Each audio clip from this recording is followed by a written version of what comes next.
Hello everyone, welcome.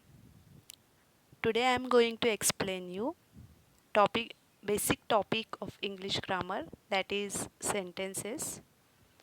If you want to study grammar, then you must know what is sentence. So let's start. If you want to study sentences, first you should know what is word. So we'll first study word, then we will go to sentences. So what is word? Word is a group of letters that has some meaning. मतलब word क्या होता है? Letter का group होता है, लेकिन उसको क्या होना चाहिए? मीनिंग होना चाहिए. ग्रुप मतलब लेटर का अगर ग्रुप है और उसका अगर कोई मीनिंग नहीं निकल रहा है तो उसको हम वर्ड नहीं बोलेंगे. तो there are two types of words. One is spoken words and another one is written word.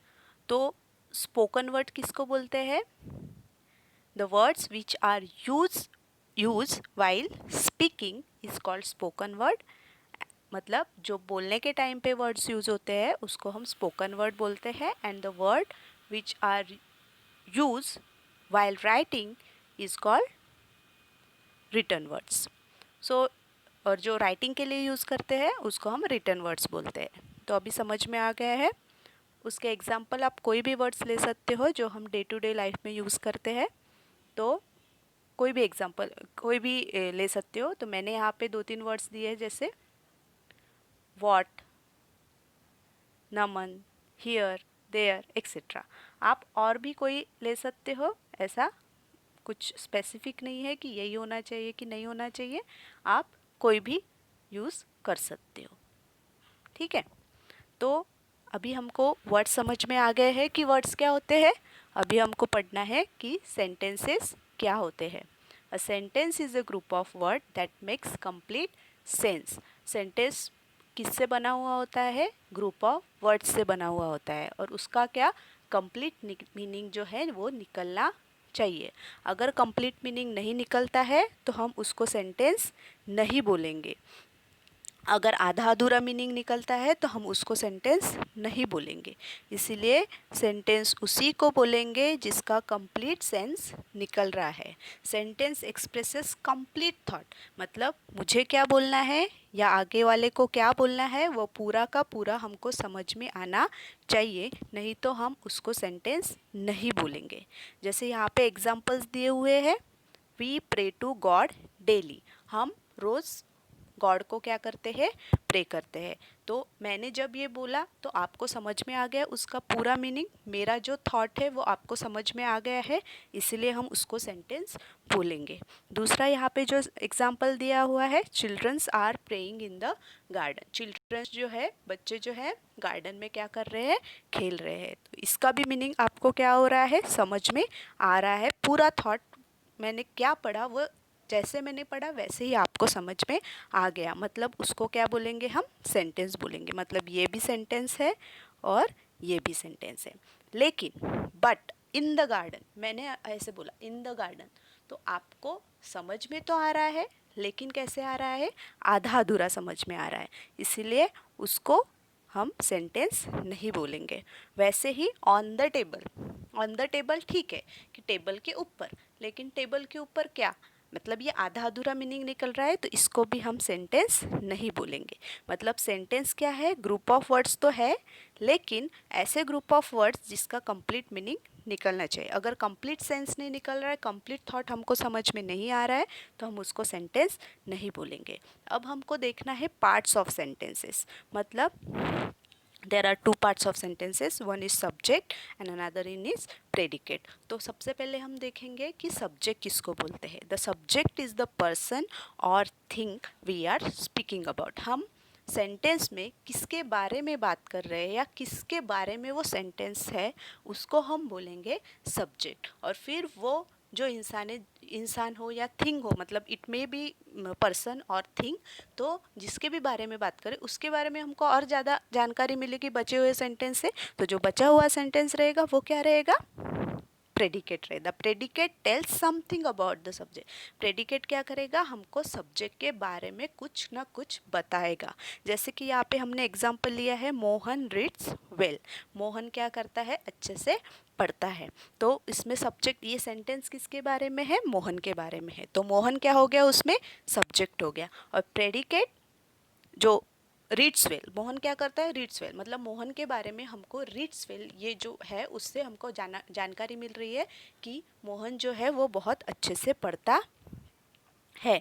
तो उसको हम बोलेंगे कि वो क्या है, प्रेडिकेट है। तो अभी पार्ट्स ऑफ सेंटेंसेस समझ में आ गए, सेंटेंस समझ में आ गया कि सेंटेंस क्या होता है। It is a group of words which has complete sense. जिसको कंप्लीट सेंस होता है उसको हम सेंटेंस बोलेंगे। फिर सेंटेंस अगर वो है तो उसमें दो पार्ट रहेंगे, वन रहेगा सब्जेक्ट और अदर इज प्रेडिकेट।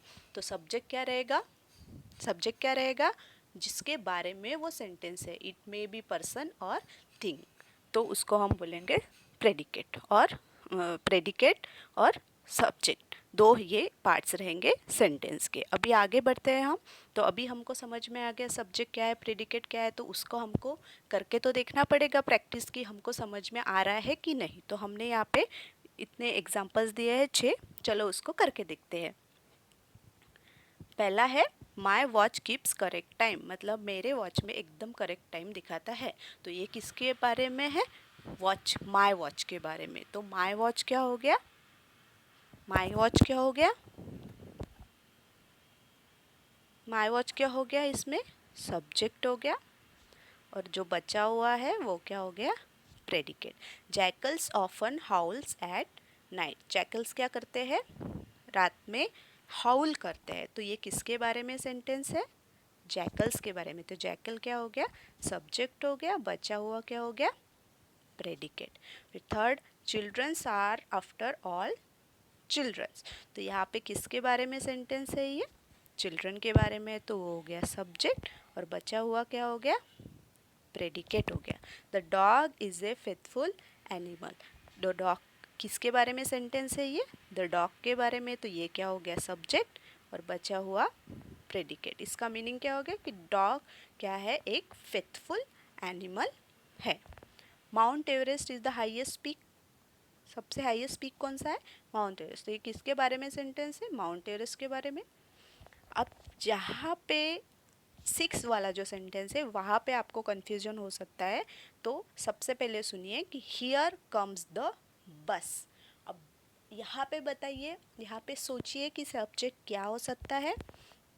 तो यहाँ पे जो सब्जेक्ट है वो क्या है, द बस, क्योंकि ये सेंटेंस किसके बारे में है, द बस के बारे में है, मतलब बस के बारे में। ऐसा नहीं होता, कभी कभार जो है सब्जेक्ट जो है वो लास्ट में भी आ सकता है या कहीं पे भी आ सकता है। जनरली वो स्टार्ट में आता है, लेकिन कभी कभार ऐसे भी हो सकता है कि लास्ट में आता है। तो आपको सोचना है कि यहाँ पे किसके बारे में सेंटेंस है, क्योंकि जिसके बारे में सेंटेंस रहेगा वही वहाँ का क्या रहेगा, सब्जेक्ट रहेगा। तो I hope you understand this subject and predicate concept. और हाँ, और 2-3 चीज़ें आपको जो बतानी है कि सेंटेंस जो है हमेशा किससे स्टार्ट होता है, कैपिटल लेटर से स्टार्ट होता है। यहाँ पे भी देखिए कैपिटल लेटर, यहाँ पे भी देखिए कैपिटल लेटर। सेंटेंस हमेशा किससे स्टार्ट होगा, कैपिटल लेटर से ही स्टार्ट होगा है। और एंड कहाँ पे होता है हमेशा, कैसे होता है उसका एंड जो है, वो फुल स्टॉप से एंड होता है। देख रहे हैं आप पूरे सेंटेंसेस को। तो ये भी एक चीज़ है सेंटेंस के बारे में ध्यान रखने के लिए। तो अभी हम इसमें क्या सीखा, सब्जेक्ट सीखा, प्रेडिकेट सीखा, और सेंटेंस जो सब्जेक्ट जो है वो हमेशा ही स्टार्टिंग में नहीं आता है, कभी कभार वो लास्ट में या कहीं पे भी आ सकता है। तो हमको क्या सोचना है कि ये सेंटेंस किसके बारे में, जिसके बारे में वो सेंटेंस रहेगा वो रहेगा उसका सब्जेक्ट। और हमेशा जो सेंटेंस है वो कैपिटल लेटर से स्टार्ट होता है, और जो एंड है वो किससे होता है, फुल स्टॉप से एंड होता है। So I hope you understand this concept. Thank you.